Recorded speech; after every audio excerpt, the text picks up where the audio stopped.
All right, well, let's get started. So I was going to put 45 things on this list, and I was still going at 50. Hi, Bree. I got all the way up to 55. So let's see what happens. And I hope that you will feel free to contribute your own ideas of things you're not doing in your homeschool. And even before I begin, thank you for the compliment on the background. I know I love Ohio. I love this time of year. For those of you who don't know, I have 5 children who are grown. My oldest is 28 and my youngest is 19. The 28-year-old Noah lives here in Cincinnati and he is in school for computer programming. My 26-year-old is getting ready to go to South America to study Spanish for a whole year. My 3rd child is in law school at Columbia Law. And then I've got a son who's at St. John's College in Maryland and a daughter at University of Pittsburgh. And it's great to see people joining who want to homeschool. Maybe we can dispel some of the anxiety around the perfectionism that is so much a part of home education aspirations. So let's just dive in, shall we? Okay, I'm going to shake out my arms, screw up my courage, and share with you all the things I didn't do that I thought at some point in time I should have done, or beat myself up for not doing, okay? What you want to know about my children, hello from Pittsburgh, back at ya. What you need to know about my children is I'm proud of them. I think they've turned out great, and they have all kinds of opinions about various junctures in the homeschooling journey. And in fact, I've even had kids who've told me that they didn't want to be homeschooled and they wish they hadn't been. And now as adults have come back and seen it as a really valuable life decision that I made on their behalf. And isn't that the truth? At the beginning, we make the decision for them to be homeschooled. They don't get to decide. They're victims of their parents' choices. And it's important to honor and respect that feeling that they have of not having been given a choice. That's one of the ways that we ensure a good relationship. So let's go. Let's read the stuff I didn't do. Number 1, I never used a 15-minute increment schedule with an official lunchtime. Number 2, I didn't use a schedule except for one 3-month period, which resulted in Noah hating his life. For those of you who have not heard that scope, Noah woke up at the end of 3 months saying, "Mom, I hate my life. I have nothing to look forward to." That's because he was on my book schedule with the highlighters and all the subjects broken into daytime responsibilities. So we did that for 3 months, never went back to it. Number 3, we moved to Ohio from California, promising our children that we would introduce them to historical sites in the United States. Did we? No. We never went to D.C. I still have never been to Washington, D.C. We never made it to Gettysburg or any other historical site that was more than about 50 miles away from Cincinnati. Number 4, I never provided a desk to a single child. None of our children had desks. Jacob at one point was frustrated for not having a desk, and he got a table. Yes, I want to go to D.C. I plan to go to D.C., and I still have not gotten there. Okay, number 5, I didn't ever plan my year over the summer, ever. We also never did school over the summer, ever. Even though I always said in the spring, we're going to keep doing some school in the summer. We never did. Number 6, I changed visions of homeschool every year, and sometimes more than once in a year. In other words, each year I reevaluated what we were doing, and I chased the bright, shiny object called, oh, here's a new vision. I have since realized that everybody reevaluates every year. In fact, one of my BraveWriter sayings is, we reinvent homeschool every year, and that's okay. Being bored, being attracted to something new are perfectly good reasons for switching. All right, let's see. Number 7, I started and abandoned radical unschooling. I disoriented my children, and I made 2 of them pretty unhappy because they liked having a stack of things to do each day. The other 3 liked the unschooling idea, but when we put it all together with all 5, it fell apart. Number 8, I never followed the 4-year history cycle perfectly or correctly. As a matter of fact, this is yet another one of my points, and it's number 11, but we'll come back to it. We got stuck in ancient Greece for over a year and never made it all the way through the Renaissance. Even though there were books that were supposed to be gotten through. We got into ancient Greece, no one wanted to leave, and we were trapped there for over a year. Number 9, I never planned a single writing assignment. I just want you to take that in. I am the head of BraveWriter. We never planned a single writing assignment. Now, partly because I'm pretty good at the writing thing. So I was able to draw on my inspiration, and we'll talk about that at the end. But I just want you to hear that. It counts even if you didn't plan it in advance. And I never planned them. Oh, you're stuck in the ancients too. It's easy to. The Greek myths are so interesting and the stories are so good. All right, let's see. Next. We did not do a Friday free write every single week. Even though that's in the BraveWriter lifestyle, we didn't do one every week. In fact, there was probably a year where we did them very rarely. Noah hated the timer. Free writing is all about the timer. So Noah eventually opted out. He didn't like it. That's okay. What else? Number 12. I'm skipping to 12 because we did 11, which is that we got stuck in ancient Greece. Number 12. I never taught modern American history to anyone. Not in elementary school, not in junior high school, and not in high school.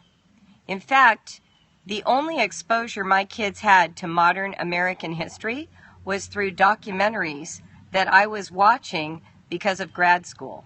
And we'll get to, oh yes, and there it is, number 13. I traumatized Katrin with those documentaries. She was too young for them. I had no idea. So that's something that I did. Number 14. Even in my most ardent Charlotte Mason years, I never read Plutarch's Lives, or the fairy books, or Lamb's Shakespeare, or most of the Charlotte Mason living literature that you will find online in all of the book lists that everyone's supposed to read. And number 15, we hated A Child's History of the World. We hated it. Ooga booga? Really? Is that how we want to think about our cave ancestors? It was the John Adams miniseries here that traumatized you. Plutarch, blah. Yes, exactly. So this is why I wanted to update Charlotte Mason, because why are we reading that stuff? It was just not right for us. Yeah, the fairy books, I don't get it. There are so many good books out today that I was like, I want to live in the now, not in the then. Okay, next one. I'm glad this is resonating. Yay. Good. Okay, number 16. Ready? I never followed a sunlight schedule or completed a single sunlight writing assignment. Never did. Didn't like any. Yes, that was the Hillier book, A Child's History of the World. So I never did any of the sunlight schedules. In fact, I tried to do that during that 3-month period that killed my child. And that's when I said, never again. So we never did that. And all their writing assignments I didn't like. So I never did a single one. Okay. Number 17. Ready? Okay, here's a big truth bomb. I never used a consistent, real math program. I'm admitting the biggest truth of all. I had no money, and I didn't like math. So I was unwilling to invest money in math. That sounds really, really horrible. So we used Mequon Math, which was paper, you know, those little workbooks, and we used the Keys 2 series in junior high, and that's about it. Literally, I think someone loaned me a Horizons textbook at some point, and my kids hated it. So we just used math games like Math It, I think, to work on our facts. We did family math. Oh, I loved family math. And then we used these workbooks. I eventually bought Murderous Maths, which was wonderful. My kids really enjoyed that. And I thought those books were all great. And then my kids had to start doing more advanced math. and they weren't really all that prepared, to be honest. So at that point, I swapped with a smart mathematical homeschooling mom who became my math tutor for my kids, and I tutored her kids in writing, and that's how I got it done. I never successfully taught math, and that's the truth. And if you want to hear even more, my daughter Katrin, who went to high school in a public school, her freshman year of math was kind of brutal during the beginning, like the first quarter, and then she caught up like that. And here I'm watching her go in and I'm thinking, oh my gosh, she's really failing. But you know what? She was a smart kid. She just needed daily, consistent teaching from someone who knew what the heck they were doing. And once she got that, she did great. She went all the way through calculus in high school. So I hope that's encouraging to those of you who are finding math this torturous thing. I didn't want to spend money for Math UC or making math meaningful. I wanted to spend it on the stuff I loved, and that's what we did. Okay, moving along. I didn't teach Liam to read. He taught himself. I was too busy. I had too many kids, and he figured it out. I don't even remember how. I can't remember if we used a program with him. I was racking my brain. I don't think I taught him. Okay, next one. We did not keep track of any hours for any subject. So when I get like an email from a mom who says, you know, how much credit is something worth for high school or for junior high, I wasn't on that path. I was not about that life. I was about completion of subjects or ideas. Like, you know what? They worked hard this year at math. 1 credit.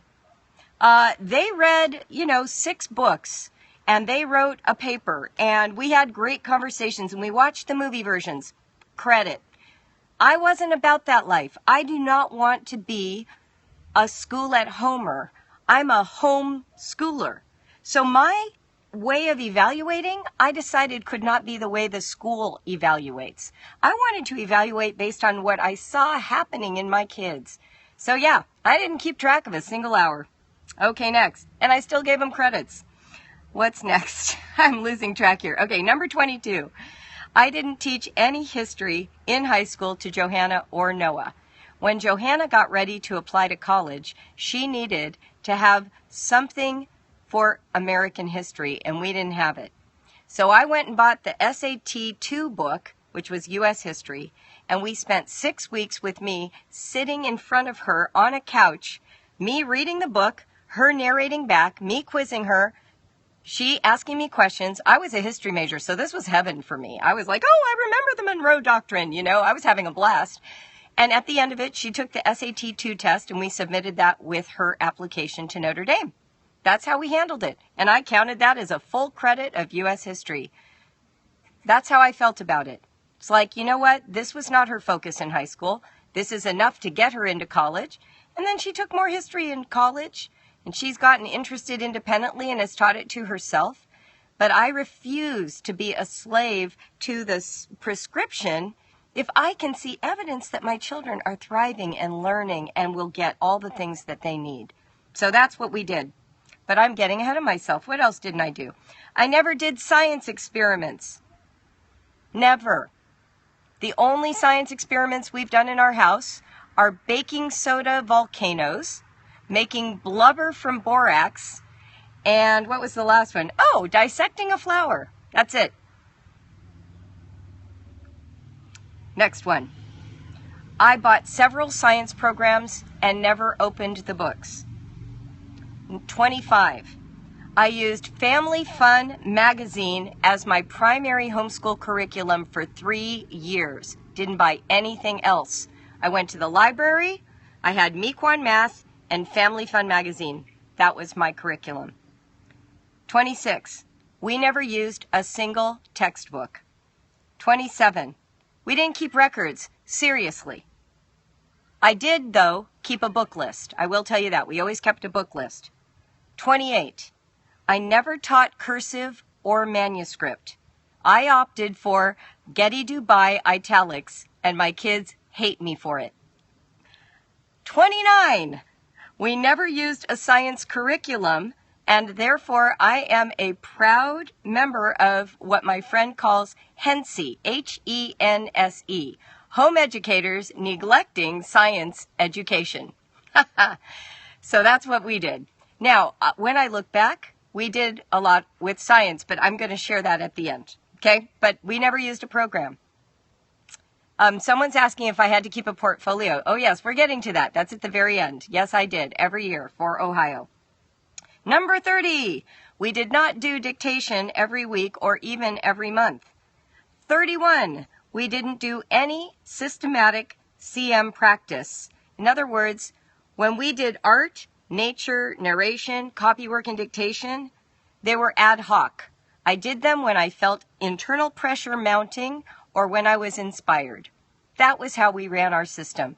Now, I had, and you'll know because I've shared about routine and schedule, I had a routine, and I relied on my routine, but I didn't have a schedule. I didn't have a plan. I remember hosting a Charlotte Mason meeting in my house, and women would come and they would show me their plan for the year. Each month, a different artist. Each month, a different focus in nature. I didn't do any of that. All right, next. 32. None of my kids wrote research papers before college. Not one. Number 33.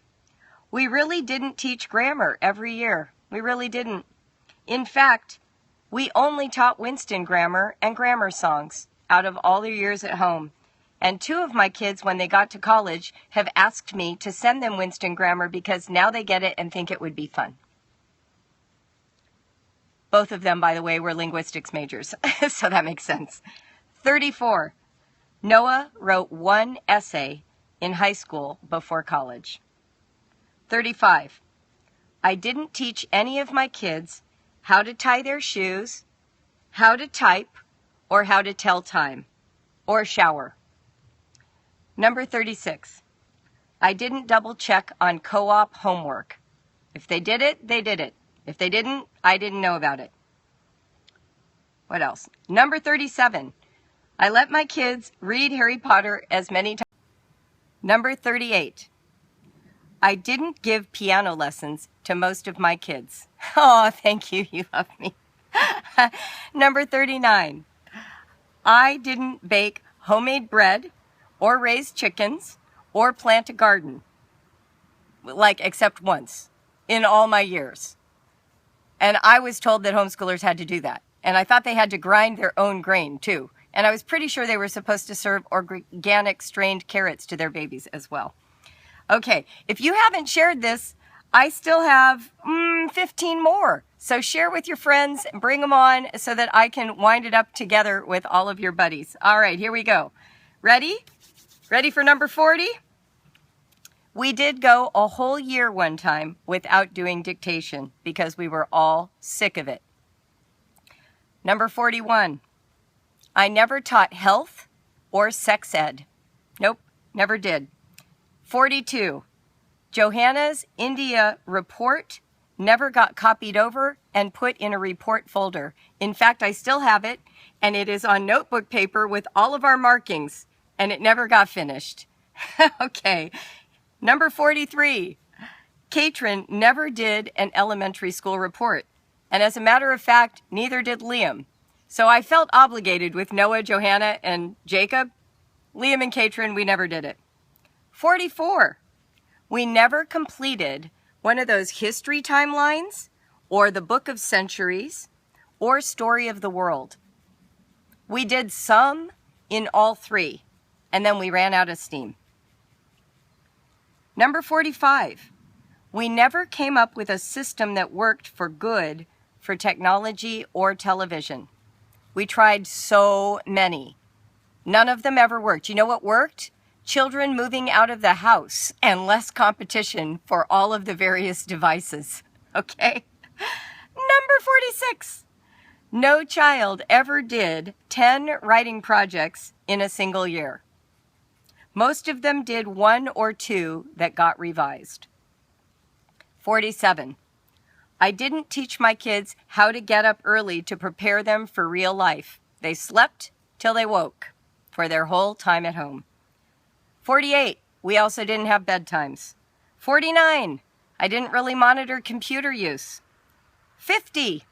I didn't do any tests or any quizzes. 51. I never got to do a single high school graduation. My only true candidate was Noah, and he didn't want one. Well, sob, heartbreak. Okay, number 52. I didn't homeschool for an entire year, 1 year, because I was going through a crisis.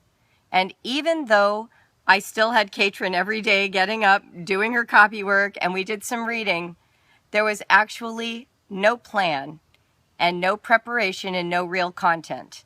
And that was for a whole year. Number 53. I put Liam in high school against his will.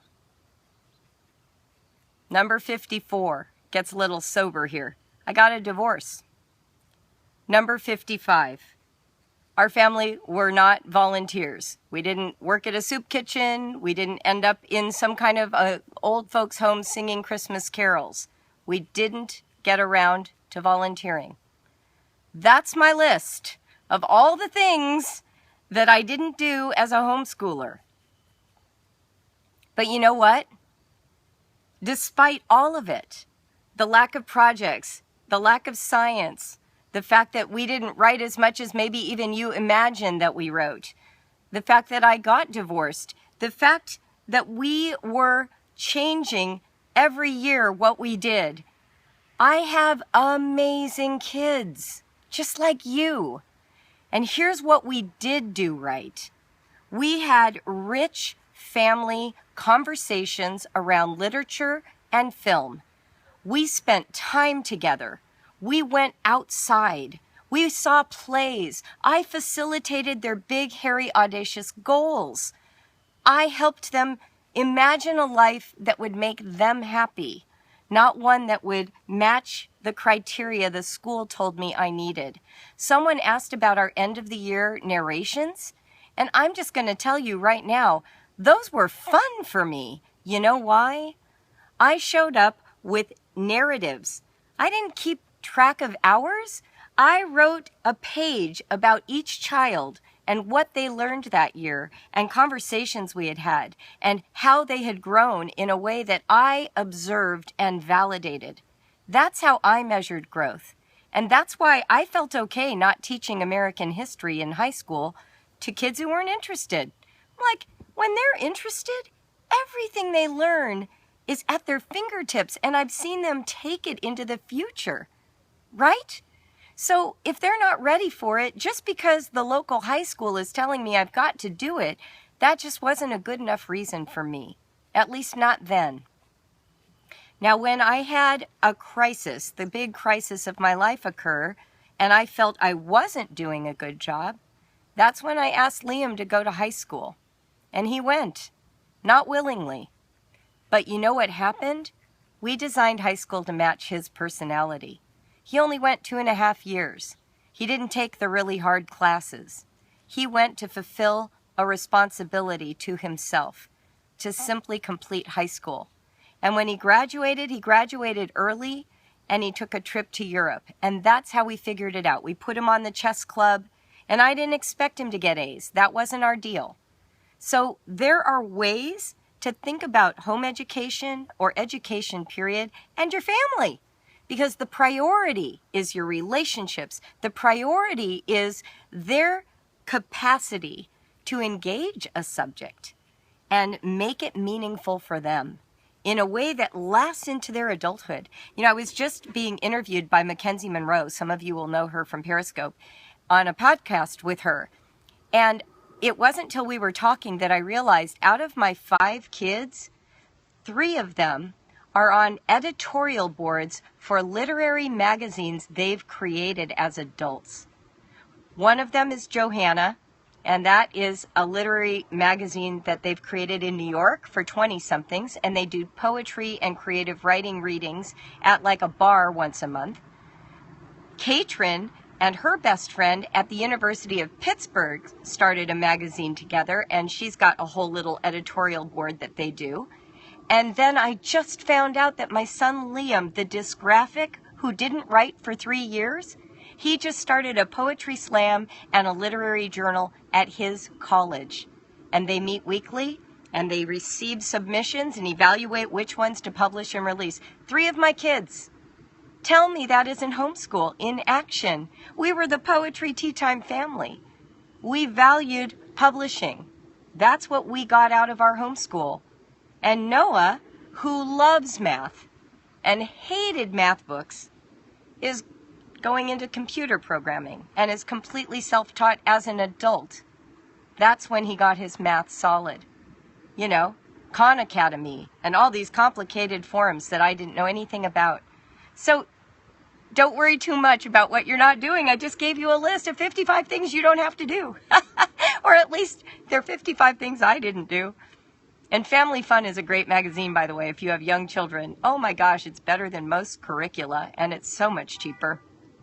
Any questions before we go about this list? Anything you're worried about? Or are you sort of secretly doubting me now? How do you feel? What do you got to say? Thoughts?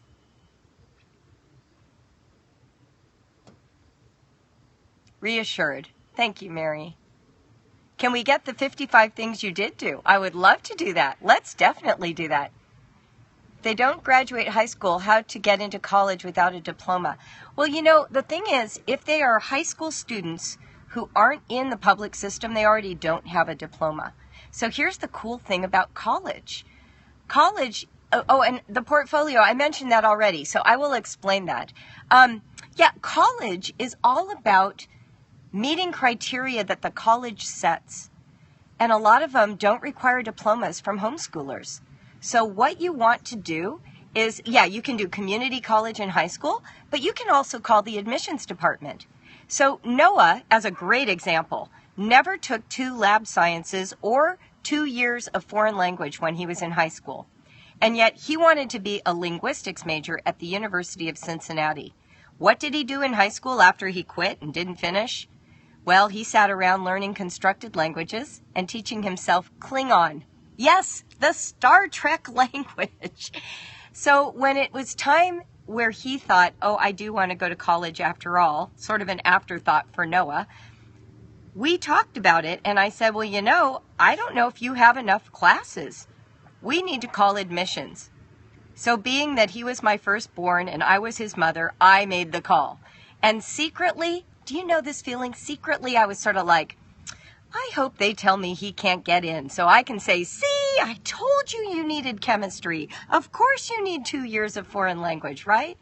And so here's the crazy thing. I call University of Cincinnati and I said, I don't know what to do with my son. He wants to apply to your college, but he doesn't have 2 years of foreign language or 2 lab sciences. And the admissions director said, well, what does he want to major in? I said, linguistics. He goes, well, they won't care about the science, so don't worry about that. And my jaw, I still remember where I was standing. I said, wait, excuse me? He goes, no, they don't care about that. And I said, okay, well, he was homeschooled and he doesn't have a diploma. We don't care about that. I said, well, he goes, but what about the foreign language? And I said, well, here's what he's been doing. He's read these 30 books on constructed languages. He's been in 2 constructed language communities online, and he taught himself Klingon for the last 3 years. And the admissions guy said, they're going to love that. Put Klingon on the transcript and include the book list of everything he read. Oh, yes, of course he took the SAT test, and he got a pretty average score. It wasn't anything earth-shaking. It was fine. So we did that. We made his book list. We filled out all of his transcript. And we mailed it in. And as Noah was mailing it, these were his parting words to me, which I will never forget and I loved. He said, Mom, if not taking chemistry keeps me out of college, I'm going to be so mad at myself. And I thought, yes, that's the spirit. I did the right thing. He's not mad at me.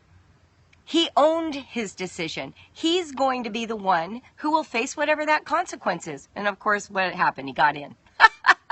And that's a whole long story of once he got in.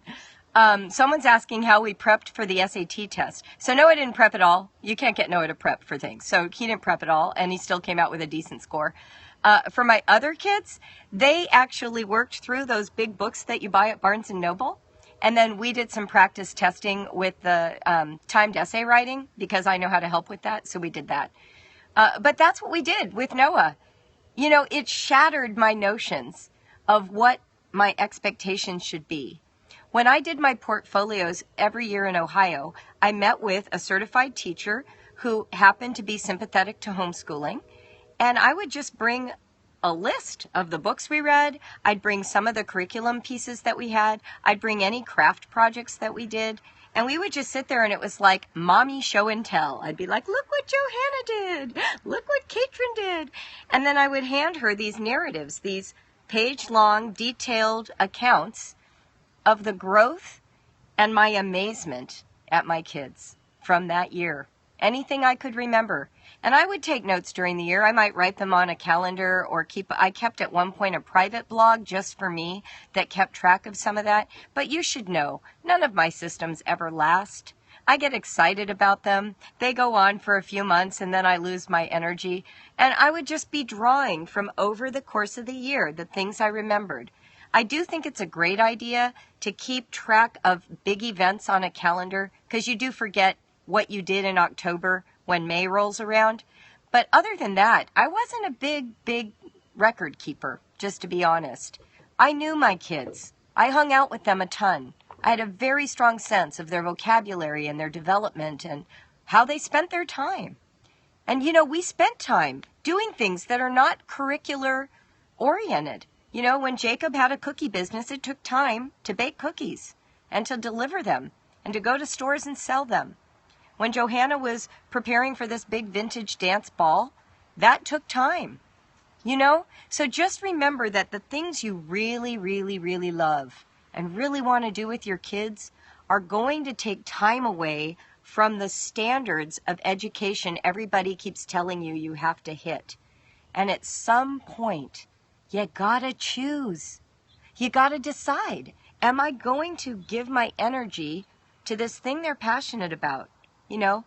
Examining the solar system, learning how to build my own world in Minecraft, figuring out how to use a video camera, or am I going to just focus on the next math program or more science experiments? I don't know. Your family has a culture already embedded in it. That's what's so cool. And your kids are picking up that culture without you saying a word. And the more that you invest in that, in what your family is about and good at, the more your children will develop this internal pride in being a Bogart or being a Smith.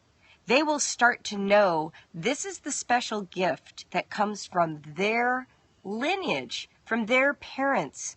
Like if you are those people who garden and bake bread from scratch, how awesome for your kids. My kids wanted parents like that, right? They wanted a math major. They wanted a science teacher. They didn't get it. That's not who we were. But man, are they good at literature and writing, because that's who we were. Man, are they interested in being global citizens and traveling the world and helping the unfortunate and making a difference, because that's what we were all about. So you be about who you are, and the rest will sort of sink in. It'll all fit. Somebody asked about the retreat. I mentioned it earlier. I'll say it again now, but we're getting ready for a big launch of the page and what it will be.